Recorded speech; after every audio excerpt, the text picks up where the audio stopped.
So welcome to Your Book as Your Business. This is publishing strategies for nonfiction authors. So I'm guessing most of you are either wanting to start a book, have started a book, or somewhere in the book process, or maybe thinking about your second or third or fourth book and what publishing routes you want to take this time around. So I hope there's going to be something for everyone in this presentation. I'm going to start from the beginning of writing the book to the end of publishing the book. So a whole buffet of options I'm going to be presenting you tonight. I hope it's not too much information, but like I said, we can dig deeper into the things that you want to discuss the most at the end. So here's what we're going to be, here's the kind of our roadmap for this evening. I'm going to be discussing, first of all, do you have a book? And what the why is behind your book. The benefits of having a nonfiction book. Which type of book is best for you, the format for nonfiction books, and then we'll move to traditional versus self-publishing options, and then which publishing model is best for you, and then your next steps. Okay, so that's everything we're going to hit, and so let's get going. For those who don't know me, many of you know me and have followed me throughout the years, and some of you are new. My first career is or was as an attorney, a practicing attorney for many years. I took a hard left turn into the self-help industry and became a feng shui and decluttering expert. That turn has some interesting stories, but that's for another day or webinar and or perhaps memoir.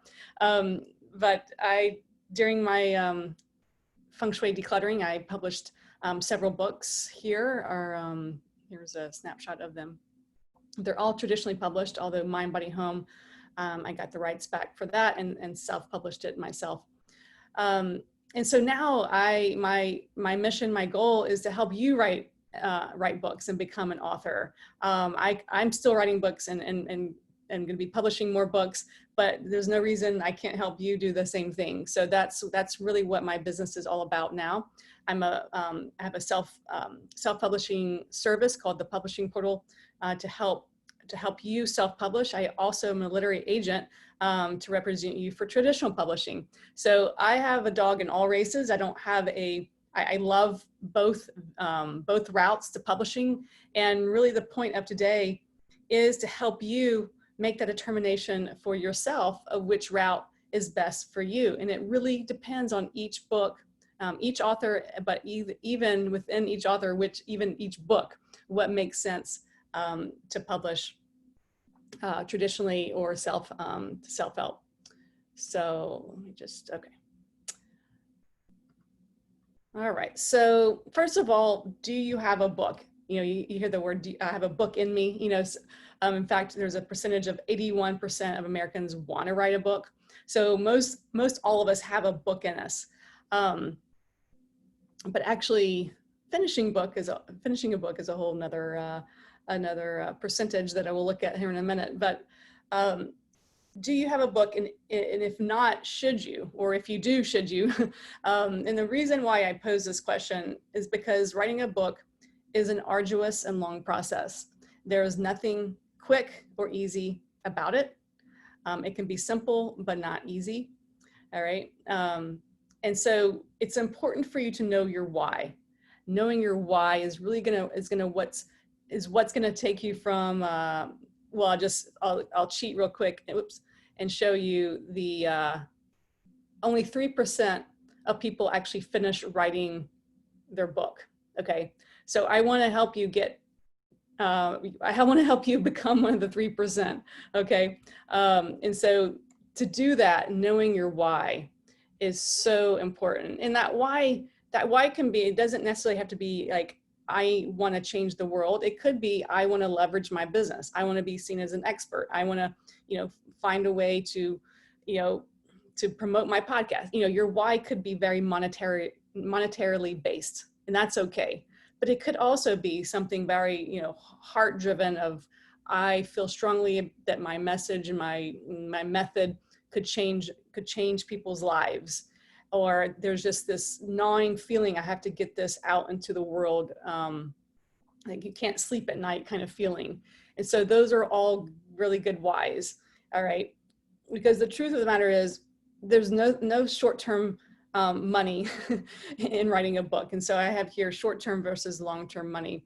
And if you're a nonfiction author, you're most likely an entrepreneur of some sort. And so making money is a part of writing your book in some way for your business, unless you're just a blogger who, wants your voice to be heard with, current affairs or whatnot. But most of us are business people to some degree, and making, we're working our business, and the time it takes to write a book takes away from these short-term money projects, whether that's clients or making a course or creating products. Writing a book, you have to find that balance. You can cheat and find weekends and late nights, and certainly that's a lot of times what it takes to finish a book. But know that there is a trade-off between short-term money versus the long-term money. A book is a long-term money thing that pays off over time. Even once the book releases, you're still looking at it's not until and if. I'll say when, because I believe in you guys, that one day you will become a big name, and only and then can you really make a lot of money off of the actual book. All right, so we're going to look at this here in a minute of reasons why you would want to write a book, and they're not the immediate money that comes from a book, but the byproduct of it. All right, so I want to get you guys in the 3% of finishing your book. And here's the other numbers that are, I'm giving you all the bad news, and then I'm going to give you all the good news second. Only 2% of published books sell more than 5,000 copies. Okay. Now, can you guess what's the average number of books sold, published books sold? 500. Okay. So these numbers scare the crap out of publishers. All right. And this is why with traditional publishers, there's such a they're such a gatekeeper, because these numbers are not that great. Okay. And if the average number of copies sold is 500, that's not going to make a publisher money, right? So these are the numbers that a publisher is veering away from. All right. And so you do too. Okay. So regardless of which route you take, self-publishing or traditional publishing, you want to stay away from these numbers too. So the big point of today's webinar is you starting to think like a publisher, regardless of what route of publishing you take. All right. Because if you self-publish, you are the publisher. If you're traditionally published, you got to sell the publisher on you selling books. So it's all the same questions. All right. So we'll come back to the analysis. The benefits to having a nonfiction book. All right. So again, this is mainly geared toward nonfiction writers. Of course, if you're a fiction writer, your book is still your business. You still got to sell books. The only time these inquiries don't really matter is if you're writing perhaps a memoir for your family, or just a historical account of your life for your own sake or for your family, and not going into it from a monetary perspective. So your nonfiction book is basically your business card. Okay, it's a really, really good business card. So it's better than a business card, but it's still like a business card because it's your ticket in. It opens doors for you. All right, and these doors can be speaking, could be podcast interviews, it could be seen as an expert. It can reach new clients in a way that other avenues can't. It can create spin-off for course materials. It can be a way of packaging your methodology. It can be an affordable entry to your other offerings. Okay, so a $15 book is a lot easier for someone to try out than a $1,500 package or program, right? And so it is a great way for people to get to know you, to people to hear your voice through writing, to see if they resonate with your, with what you have to say. My books have been an amazing entry point for people to take my courses. And that really, as a nonfiction author, is the biggest benefit of your book as far as for your business. People understand books, so even at a party, a social event, when people are like, what have you been up to? Oh, I just read a book. Like, oh, what's it about? Well, it's about how, what herbs to take, when you have the flu. Like, everyone knows what a book is, right? So it's an easy conversation starter in social situations and networking opportunities. And so, when I have a book that I'm, has recently come out, I'm in promotion mode, I'll always have a copy on me. Of course, this is back when we could go in public places. And you never know where a conversation might go. And I just happen to have a copy in my bag or whatever. And not that I'm trying to sell books off myself, but it's a tangible item that people understand. And it can be a launching pad for a speaking career, again, for programs, courses, reaching new clients that otherwise wouldn't find you. So if your book, if you got a nice cover, it's got good content, it's got good marketing, social media marketing, people will find you that wouldn't otherwise find you nationally or even internationally. Then I mean, I've had so many people from all over the world, English speaking, although some of my books are in other languages, but mainly English speaking, from other countries that have become my clients. And the only way that's happened, it's certainly not from a local talk I gave at a bookstore. It was from through my book being available all over the world. So those are some of the main benefits. I'm sure there's others that I haven't even thought of, but know that it's not, your book is, you're not going to make a lot of money off the book itself. It's the byproducts that the book brings you. All right. So I want to look at the different types of books that for nonfiction authors, and I have a little list here. So prescriptive nonfiction is the most common nonfiction book. Okay, and this is the how-tos, the self-help, and all my books are prescriptive nonfiction. In this little photo collage here, You Are a Badass, How to Stop Doubting Yourself. That would be prescriptive nonfiction, done in a very clever branding way, to where it's not so how-to and boring. And then narrative nonfiction, that would be kind of more personal essay-ish, or even here's my thoughts on current affairs going on in the world right now. I would put Untamed in that category. All of these categories, they all kind of blur together. All right. So it doesn't have to be exactly one of these. They all kind of, the teaching memoir, I would put Broken Open. I'm not sure if you're familiar with that book. It's a little bit dated now, but that's a great teaching memoir by Elizabeth Lesser. You can tell by the subtitle how difficult times can help us grow. So there's a teaching element to it, although the whole book is about her story, her experience going through a divorce. And yet there's these takeaways, there's these lessons, there's these, nuggets for the reader. And then a plain memoir that would be very story heavy. I'd say Eat, Pray, Love is a classic example of just a plain memoir.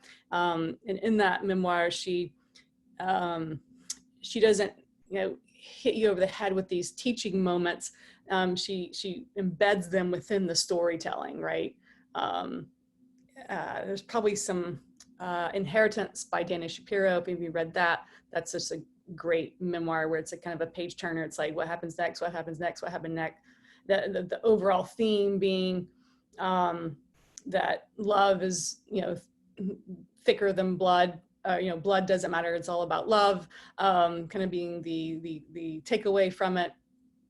And she doesn't have to, hit us over the head with that. It's how she tells the story. And so, that is a real craft to be able to do that. Okay, so like I said, prescriptive nonfiction is the most common. It's your how-tos. But let me, go a little bit deeper into this. On the left here is, so this is a spectrum, okay? The spectrum going from extreme memoir, we'll call it extreme, to extreme prescriptive nonfiction, all right? And the point being that on the spectrum is story. Story is story and prescription, and the percentage is really gonna be that where I said the lines are blurred in these genres. This is the blurry lines right here. A pure memoir like Eat, Pray, Love is going to be more on this extreme left side here. On the extreme right is going to be like in a reference, like an extreme reference book, like very, very clinical, sterile kind of book. Most likely and better and the best approach would be to stay in the green, okay? The point being that even your prescriptive nonfiction is going to have elements of story in it, all right? And the stories could be your stories, your experiences. It could be client stories or experiences. It could be made up stories based on client stories.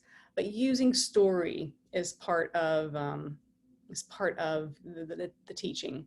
And then with memoir, adding a little bit of like, here's what I learned, and so therefore you can too, kind of energy in a memoir. All right, so that's kind of a spectrum.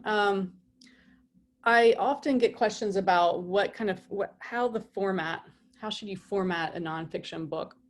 The easiest way is just to look on your shelf and some of your favorite nonfiction books and just go in the table of contents and see how they did it.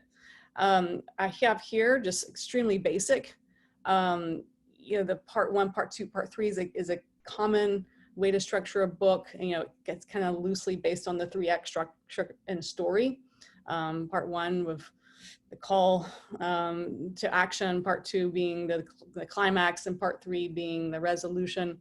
You can kind of see that in nonfiction as well, the introductory material, then you really go into the method, and then part 3 would be, how you can apply it to your, practical everyday life. So very similar, or just straight on chapters. Okay. So again, very basic, and there's no right or wrong in how to structure a book, nonfiction book that is.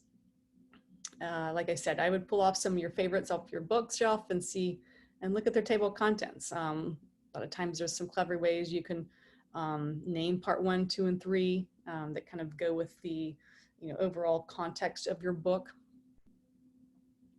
And then here on the right, I have some general ideas of how to structure a chapter within the book. So with prescriptive nonfiction, usually starts out with, here's your lesson for this chapter, which herbs to take, for the common cold. And then a story. Once I was, lost in the woods and almost got frostbite, but came across and such herb. I don't know, like your story. And obviously if you don't have one, then a client story, or make up a story. Not make it up like in a misleading way, but give an example story. And then the application, here's how to do it yourself. And then an exercise, journaling points, or some kind of interactive thing is an option as well. And then for a memoir, and of course this would be repeated for each chapter, for each chapter being kind of a lesson, so to speak, or prescription that you are communicating to the reader. In memoir, memoir reads much more like fiction. Okay, so any fiction techniques should be used in memoir. Each chapter is more like a scene. Think of it as like a movie scene. It can have more than one scene in each chapter, but needs to think of it like a scene. So, for example, if the scene where you tell your husband you want a divorce and it's very dramatic and things come out or whatever, that would be a scene. And then you would have perhaps a something to kind of wrap up that chapter, a little takeaway, unless you're in the throes of some action, then you could continue on to the next chapter. But at some point kind of throwing in your takeaways along the way. Okay, so again, very basic, but I just a lot of people sometimes it's keeping it simple is helpful. I call this on the left, I call this structure, your outline, chapter outline, table of contents, I call it my roadmap. And I personally need a roadmap, or much prefer, and have always had a roadmap when writing my books, coming up with the structure, the outline, and before I really dig in and take off into the book. That is how I do it, and it could be different for you. With nonfiction, I find that you need to have a good idea of your structure before you jump in. With memoir or fiction writing, it could be a little bit more of an adventure, where you take off into the woods without a map and see where things go, and just the process of itself is an adventure. With nonfiction, prescriptive nonfiction, I find I feel like it'd be really challenging and to do it that way, because usually prescriptive nonfiction, there's a method, or if there's a how-to, then there's a way to do it, and so that should be communicated really well early on. All right. And so you can mix the chapters around, or even the parts, as you move along, to see, oh, that makes more sense to have that before that, and so on. But having a generally good, I mean, you might have to make some detours and some pit stops, but having a map, I find, is very helpful. Okay, so that's a snapshot of the writing process. Now, we're going to segue, putting the writing with the publishing. Here's the big picture. And so the first step, as I just mentioned, creating your concept, your theme, your outline, and then start writing. All right. And then when you get to a certain point, by that certain point meaning a strong chapter outline, you've gotten some chapters, you got the gist, you got the full gist of this book. Then you start to consider the publishing, your publishing options.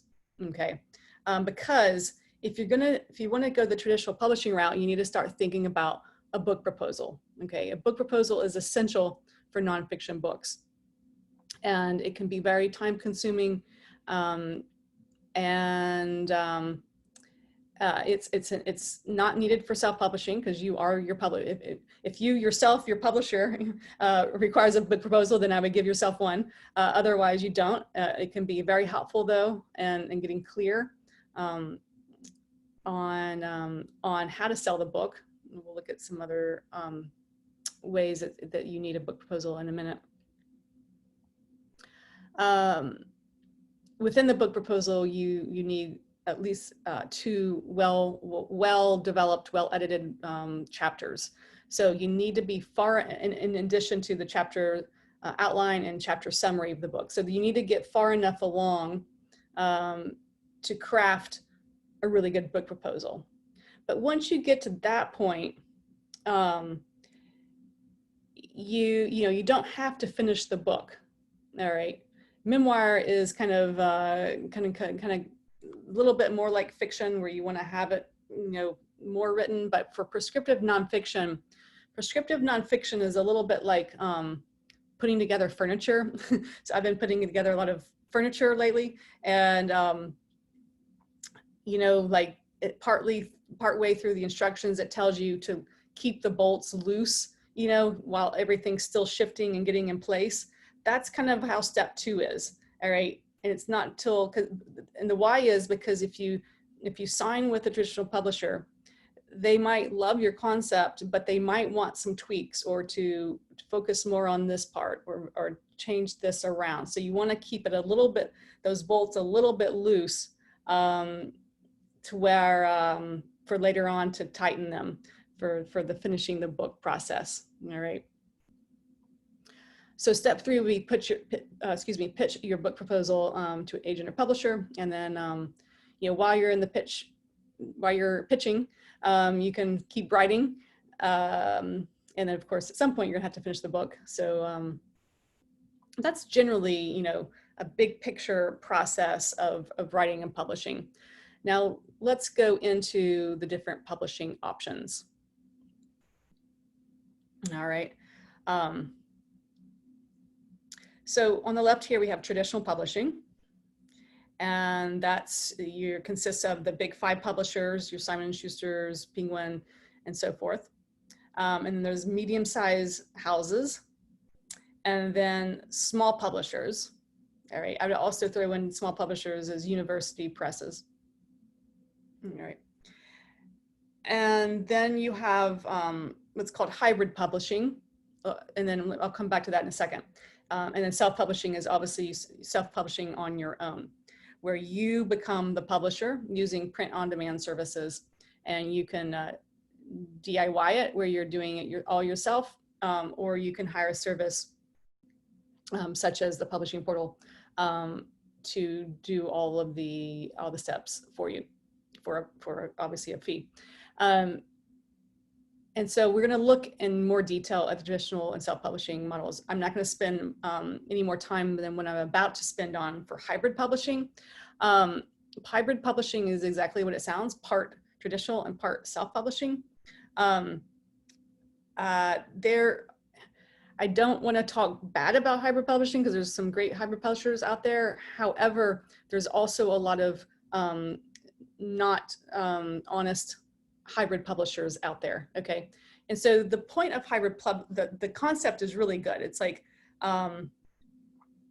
they take care of, well, you pay them some money and they take care of the costs of the self that you'd otherwise pay for self-publishing, but they also take some of your royalties that you would otherwise be getting with self-publishing. So it's like you're paying not as much money as you would with self-publishing to a self-publishing service, but it's not free either. And in exchange, you're giving away some of your royalties.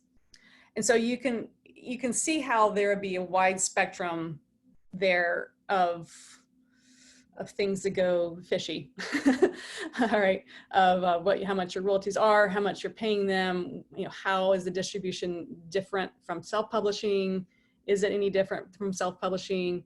Are you just self-publishing and then also getting your royalties? So there's lots of ways to take advantage of people that are not, that this industry can be very confusing.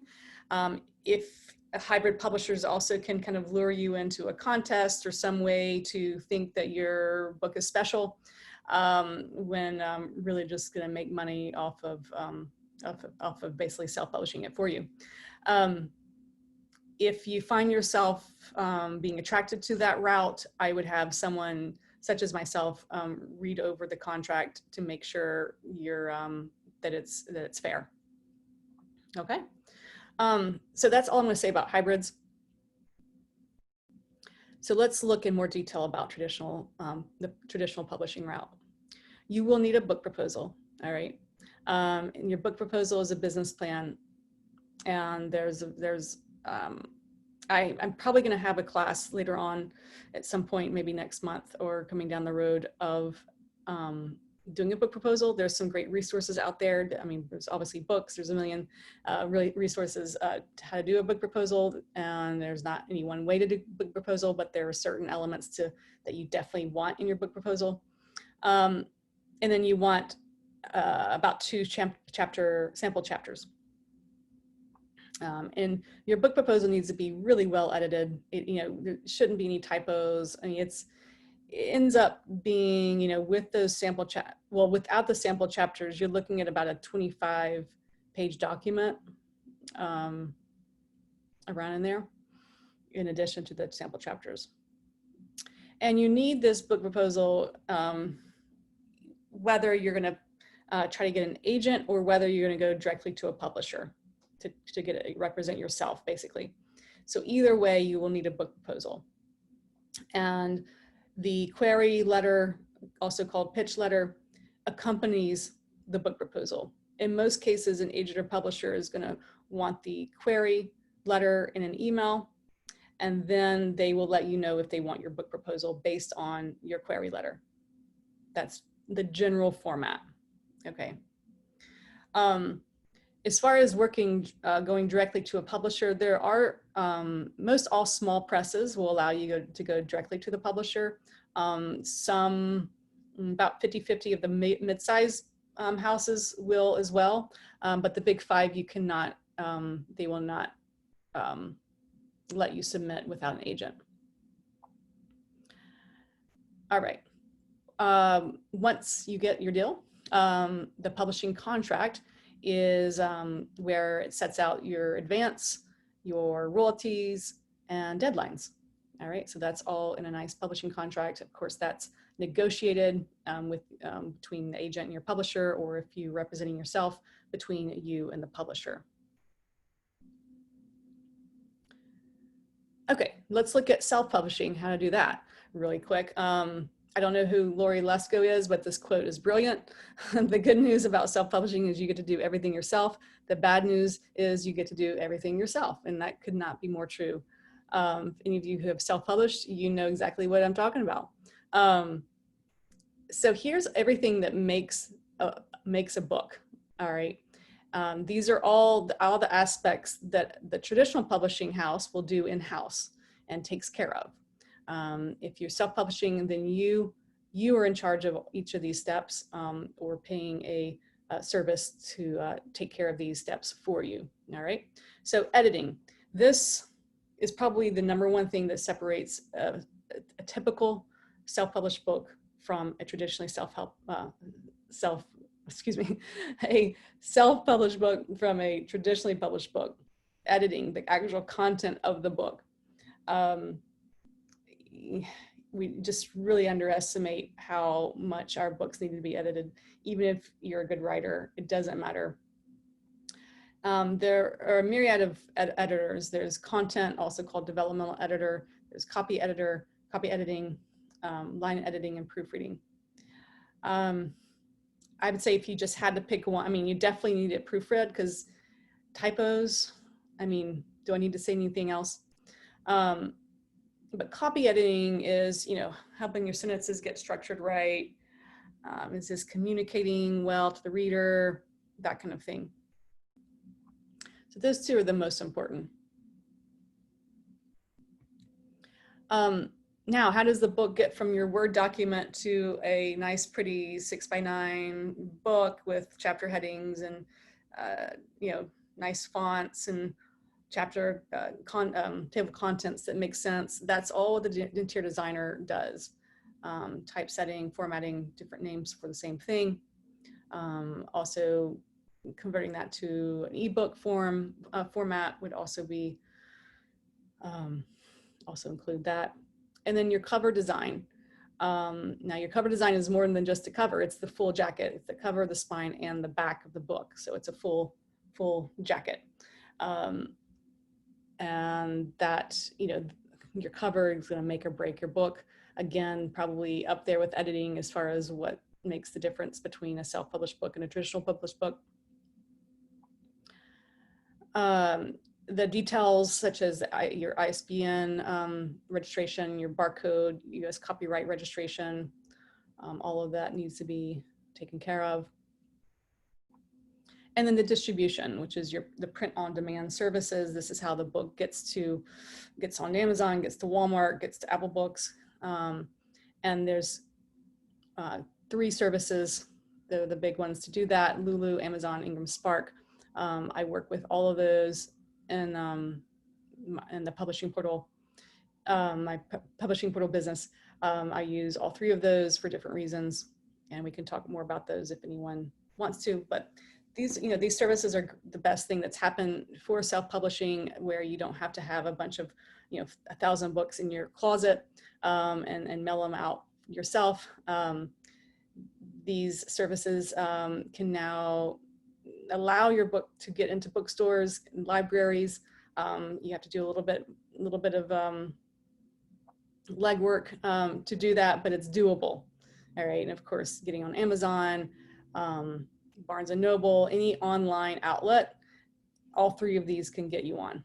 Okay, there's advantages and disadvantages of each, which I'm happy to discuss, but know that those options are there for self-publishing. Okay, so you can compete with the big leagues, with the big houses when it comes to online.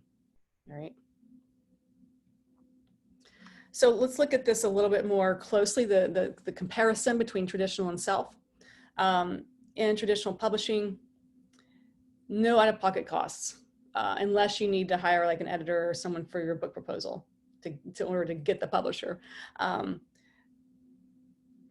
But this is really the best part of it, no out-of-pocket costs. In fact, you might and probably will get it in advance, so you're actually not only do you not have to pay for it, but they actually give you money up front. So that for sure is what's luring about traditional publishing. Now the advance could vary from 0 to 6 figures, literally that kind of range, depending on well, I'll show you in a minute what it depends on. And then in self-publishing, you paid out-of-pocket costs. So you become the publisher. You're paying for the things that the publisher pays for. All right. But the benefit is you get all royalties available. All right. Whereas in traditional publishing, you're only getting 10% was kind of I would say the average. All right. And then ebooks a little bit more. And of course, foreign rights and all that's going to vary. But the royalty structure is definitely, so it's like, it's a trade-off. You're not paying anything up front, but you're getting less down the road. Whereas self-publishing, you're paying a lot up front and you get more down the road. All right. Now, when I say all royalties available go to you, that doesn't mean you're getting 100% of what the sticker price is. You have to deduct how much it costs to print the book, or for the print on demand service to print your book. A typical paperback, about this size, with this is about 350 pages, paperback, black and white interior, you're gonna pay about $4 printing costs on that. So you're gonna have to deduct that from your from the price, and then you're also gonna need to deduct, so any third-party seller, Amazon, Walmart, Barnes and Noble, these are online, online third-party sellers, which most of your sales are probably gonna come from. They all are gonna take commission from that as being the kind of like, so that's probably gonna be about 30% of your sticker. So, there are those costs that are gonna be deducting from. Now over here in traditional publishing, if your book, let's say you have a 10% royalty commissions, let's say the book is a $15 book, that means you're getting about $1.50 of royalty per book, more or less. Okay. So like I said, trade-offs. Self-publishing, you also don't have any agent commissions, so you're keeping that as well. Traditional publisher makes all the creative decisions. Self-publishing, you make the creative decisions. In traditional publishing, they own the rights that could include subsidiary rights such as movie, film, podcasts, merchandise. That's all negotiable. That's one of the reasons why you want an agent representing you. Whereas self-publishing, you own all the IP. Now, traditional publishing is better for brick and mortar, being like your physical stores, getting your book in physical stores, aka bookstores. Of course, that's arguable these days. How much does that matter right now, not much. In the future, that's unknown. So right now, you know, self-publishers kind of have a level playing field with traditional publishers, especially with ebooks being on the rise since COVID. Again, it's evening the playing field there as well. Let's see. Oh, if you self-publish, then you control the price, how much you want to charge. You can run a Christmas special. You can run a, St. Patrick's Day special if it's about beer or whatever. You know, you can plan these things, change the price. You can run sponsored ads on Amazon.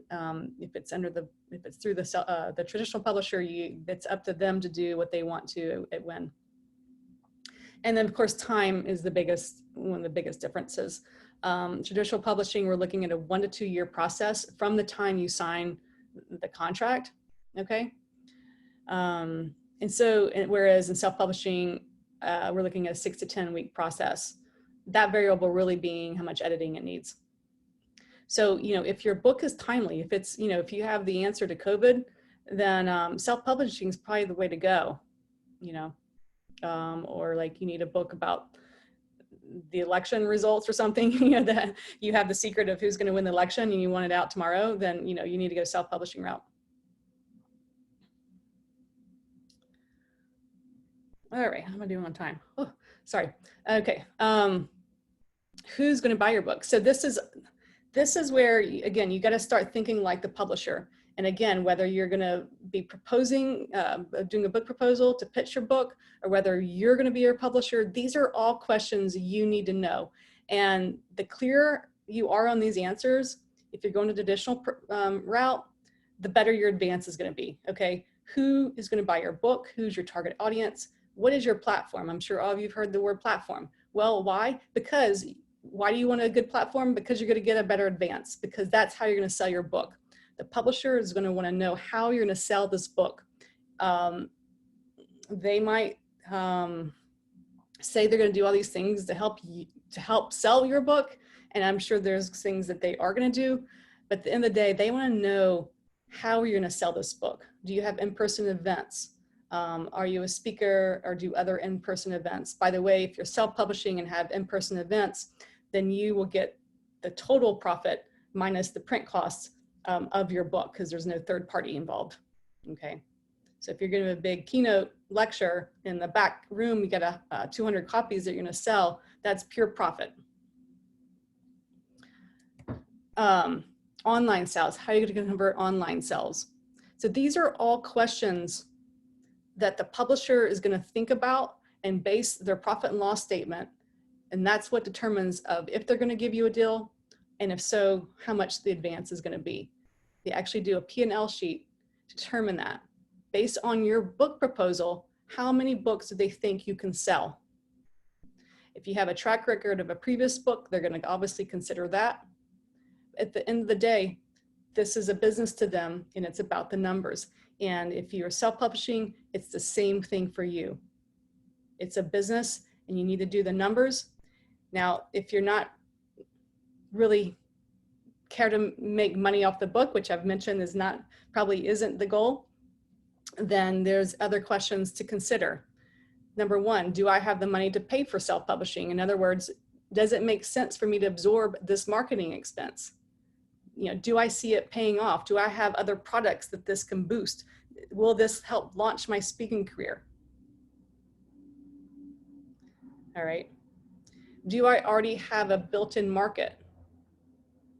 Will my existing tribe support the sale of this book without the need for wider distribution? So this is the question you need to ask. Why? Because this is also the question the publisher is going to be asking, and you are the publisher. If I were a publisher, would I invest $5,000 into my book? Because really, between after the cover design, the editor, you know, even if it's in-house, the marketing, the publisher is investing money into this book, and they need a payoff. If I can't get an agent or publisher, do I have the conviction to self-publish? In other words, how much do I believe in this book? How much do I think this message needs to get out in the world? That goes back to your why. And then how much do I believe this book can help grow my business? So if you're okay not making money, how much do I think this can help launch my business, my career? These are all questions for you to think about. Okay, just really quick. Self-publishing is not just for new authors, it's for accomplished authors too. I just finished publishing the trilogy to Like Water for Chocolate. So Laura Esquivel, her Like Water for Chocolate sold over 6 million copies, and she has chosen to self-publish. All right. So that's what I mean. Like every author, with each book, that's an inquiry of whether it makes sense to self-publish or traditionally publish. For her, it was about creative control. Tita's Diary it looks like a diary. I actually have a copy here. The whole book is a diary with exquisite art throughout. And then the third of the trilogy that comes out probably this week, The Colors of My Past, has a whole soundtrack with it with QR codes throughout. So for her, it was about the artistry. You know, she could have gotten her former book was with Penguin Random House, but she knew that they would make it just a regular book, and that's not what she wanted. So that's what I mean. There's considerations.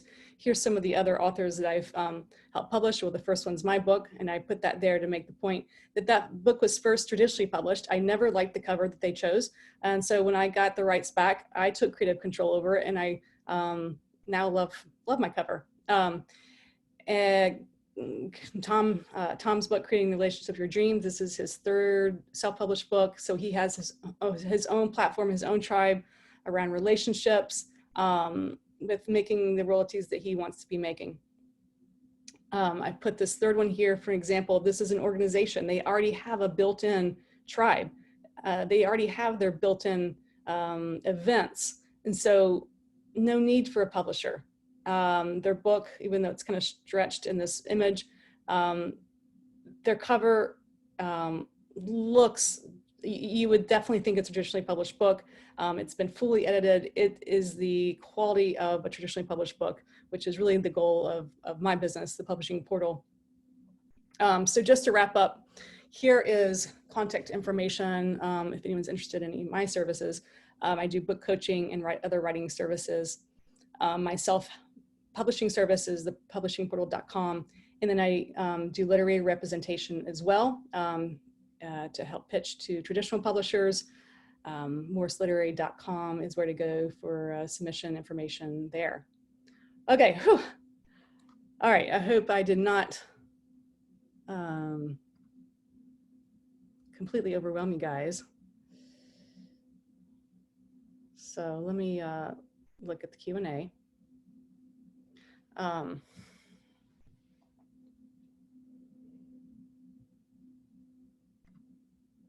Okay, all right. Emmanuel says, do you have to pitch a book when self-publishing? If so, do I have to finish a book once published?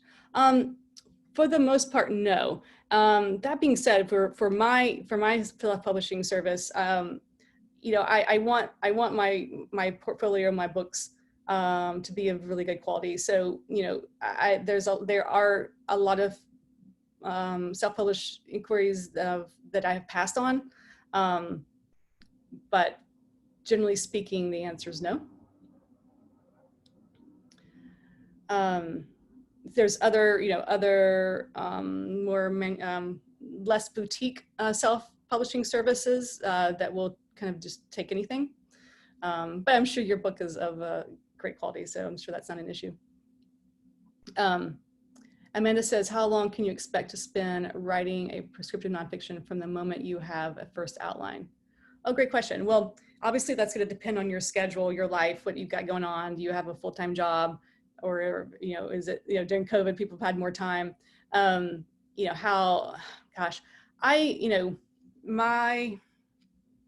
I've written all my books from that point, from the first outline, and after, well, from my book proposal stage and getting a contract, I've written all my books within 3 months. They're like purely prescriptive. They're about, you know, 60,000 words or so. So, but I cleared my schedule, didn't take clients, and just really focused for those 3 months. And I've heard other nonfiction authors say something similar. And so, with nonfiction, it's stuff you kind of, it's stuff you've practiced and have a lot of experience with. That's kind of at your fingertips, unless it's like a research heavy book. I feel like nonfiction is a lot, well, this is why I teach nonfiction, is because it comes easy to me, whereas fiction, there's a reason I'm not teaching fiction. It does not come easy to me. So I could crank out a nonfiction book much quicker than a fiction book. Okay.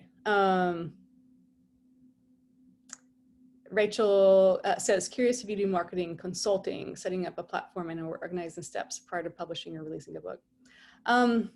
I don't right now, Rachel. I do have some marketing services that that I attach to the self-publishing service, but it's more of, I can get strategic ads in strategic places for you.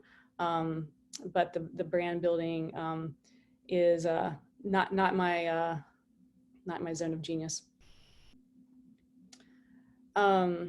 Cynthia says, how to find the best publisher for your book. Is there an online list of publishers such as self-help, DIY, garden design? Yeah, so of course there's the Writer's Market book that has a list of all the publishers. It can, even if you get the 2020 version, it can still be a little outdated. Publishers Marketplace, publishersmarketplace.com is the best resource. It's free to a certain extent, and then to get behind the curtain is a $25 a month fee, and you can spend many days researching those questions.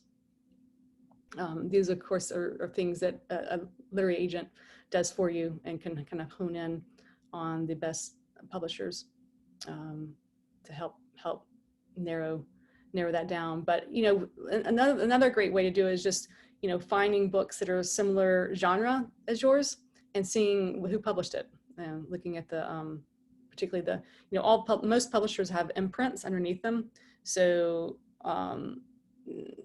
like all the big 5 publishers have multiple imprints underneath them. So even if it says Tarcher Perigee, that's Random House, for example. So it can get kind of confusing, but you can really quickly find the imprint and the publisher's name in any book in the copyright page, or even on the Amazon listing.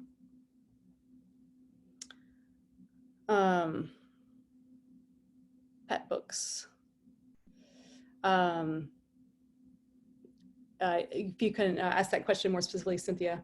I have had a lot of people pitch me pet books lately. All right, Jesse says, I'm sorry if I might have missed this during your presentation. However, do you typically deal with first-time authors or people on their second or third books? I assume you're referring to as a literary agent. I'm open to if it's a good content, I'm open to it. If it's a good hook and good content, I'm open to anyone. Patty says, what are the programs you're offering right now to help people with this stuff? Well, part of my webinar today is seeing what stuff you need help with. And so if there are certain areas that kind of veer off from today's webinar, I'd love to hear what those things are, so that I can bring you guys some content, more content down the road. I do have some courses I'm developing. They're in the works right now of the writing process. I have another one on book proposals, but yeah, today I intentionally kind of gave you a buffet because I want to hear what you guys are needing from here. So I'd love to hear what that is, Patty.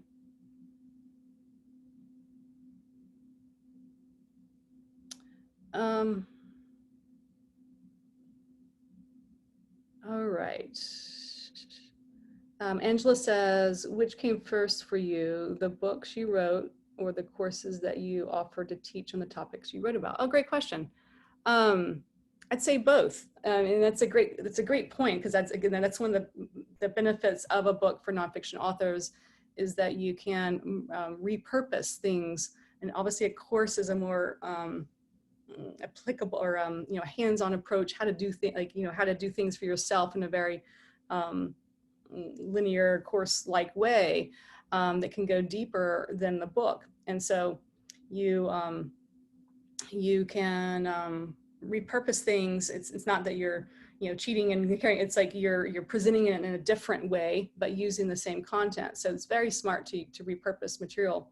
I've had my book Clutter Intervention started as a blog post, and it was like, I don't remember what it was called, but four things that you something, and those 4 things became 4 chapters, and then I added more from there.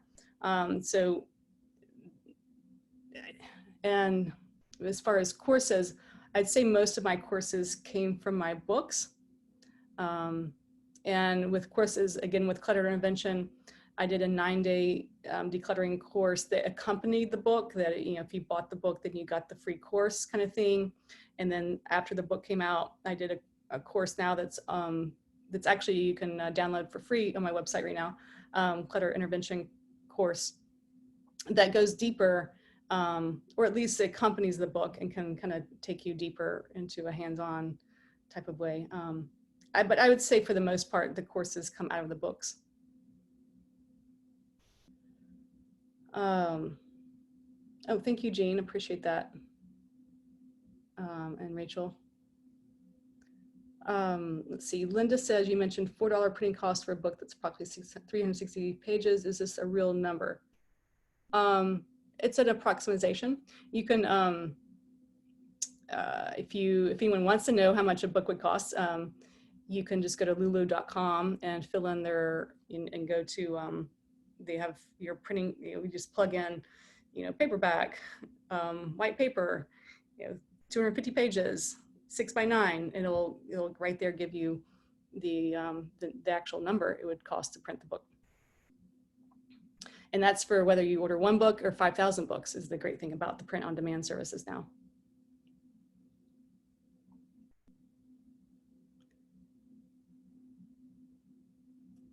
Okay, what other, I think I hit all of the current questions. Thank you, Des. Any other questions about anything I covered, or any requests on going things I didn't cover, or to expand on things that you'd like more information on?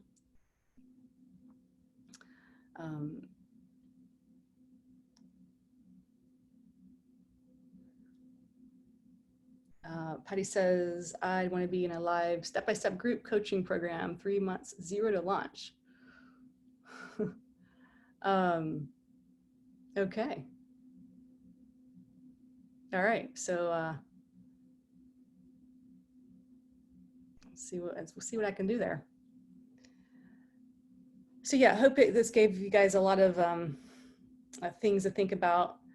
Weekly accountability. I do have a writing group it's all about accountability.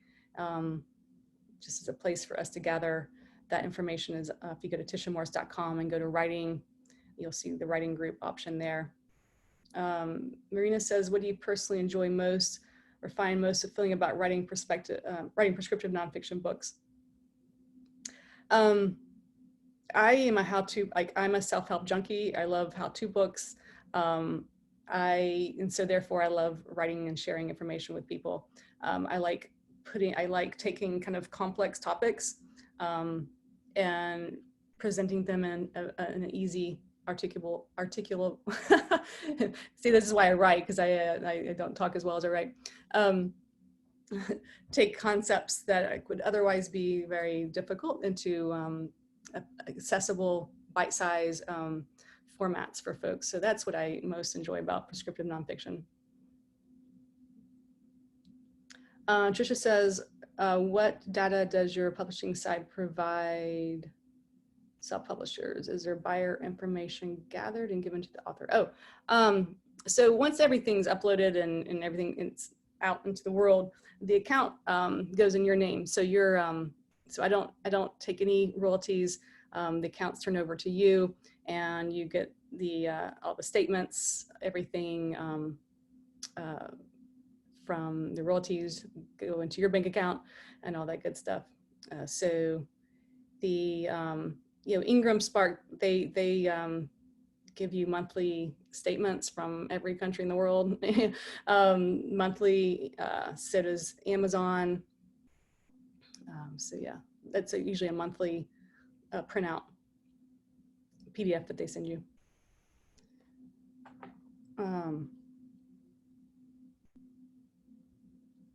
Emmanuel says, what advice can you give a new writer like myself developing a writing style?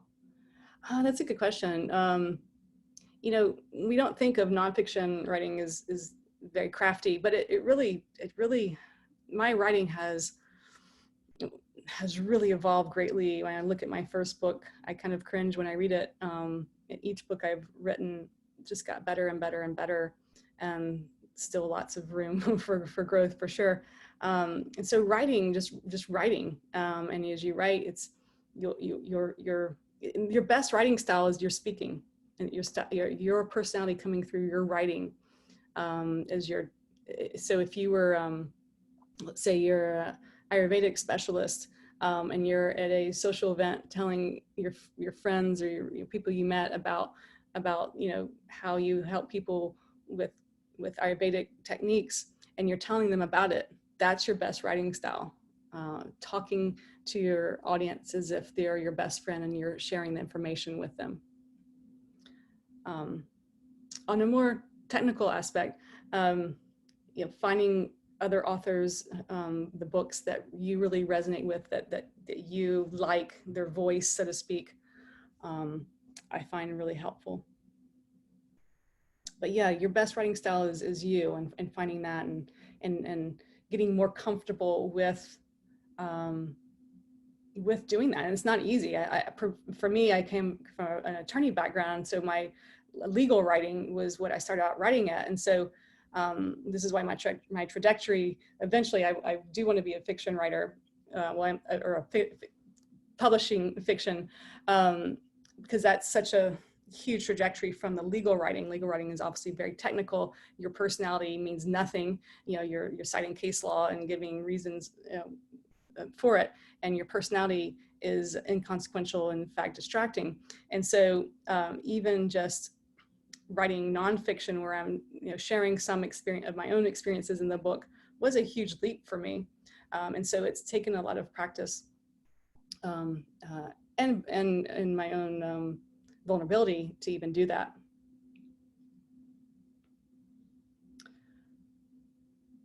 Okay, Monica says, does one have more reach than, or just depends on the amount of work involved? So traditional publishing definitely has a broader reach for brick and mortar stores, like bookstores, actually the Barnes and Noble store and so forth, for sure.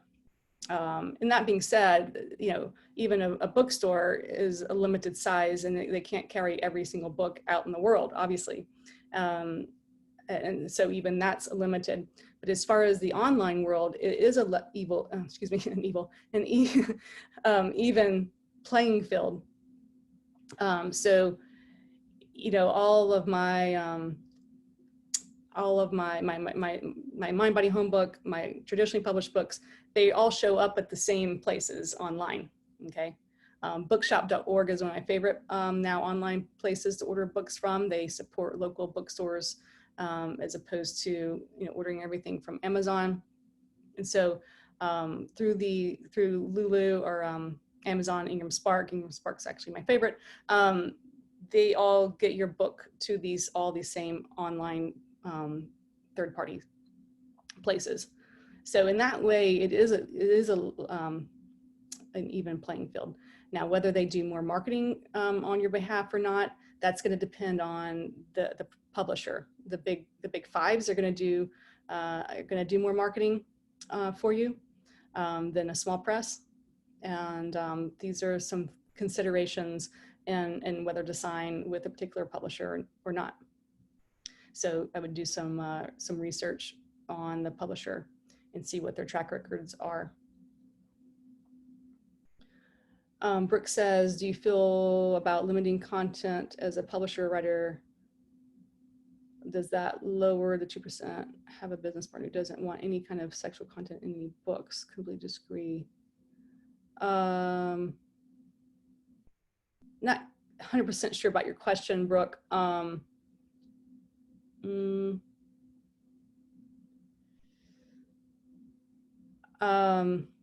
Yeah, I'm not sure your question exactly. It sounds like a genre issue of what genre that would fall into, and getting on the same page as the business partner. Were your book sales ever discouraging, or did you always have faith? Wow, that's a good question. You know, there's a very well known experience that all authors have of postpartum depression when your book comes out, and every author experiences it. And my first book, like my first baby, was the biggest depression, because it's something you've looked forward to all your life, and you wake up the next day that's been published and nothing's changed in your life whatsoever. And so in the beginning there, I think I would say yes. As each book came out, that I didn't really care so much about the book sales. By then I understood a lot of what I've been telling you guys in today's webinar, that it's really the business card. And unless you become a big breakout hit, which usually a breakout hit's not really a breakout. It's kind of like, you know, the musician's album that hits it big, and they're like a new artist, but then they've had 3 albums before that no one has ever heard of, and they're not really new. They've just been doing it a long time, and finally when their albums broke out, that's kind of like what authors and writers are like as well. So I think as the years gone by and the realities, the known realities are more known for me, that's become less and less, and less of an issue. And now just, you know, celebrating the book coming out and the information getting out. All right. Brooke says, like, Christian book versus, yeah, I think that's probably a genre question, Brooke. If it's traditional publishing, you're gonna find the publisher for your genre, whether it's, you know, Harlequin with sex scenes or the Christian market. If it's self-publishing, then it doesn't matter. You can do whatever you want. You can mix the two. Very exciting. All right, so Patty's got to run. I think we can, we'll use that as our cue to wrap things up. Let's see, there's some, let's see here. Did I miss something? I think I got it all. Oh, Ashley says, for Memoir, do you have any upcoming webinars on the topic of preventing defamation? Yes. Nobody writes a memoir because, yeah. Yes, actually I do. I have a, on my crowded desktop, I would show you, I have a webinar that I've been working on called Legal Red Flags in Memoir Writing for that exact topic. So yes, I do. And so your question is helping me move forward with that now. Yeah, that's a really big issue. Yeah, well, legal red flags in memoir writing. Yep. All right. Thank you guys so much for being here and talking about my favorite topics. What could be more fun than that? So I really appreciate you being here, and thanks for your wonderful questions and your participation. And hope to see you and perhaps work with some of you down the road or read your books. So everyone have a wonderful, rest of your evening or day. And I really appreciate it. All right, take care.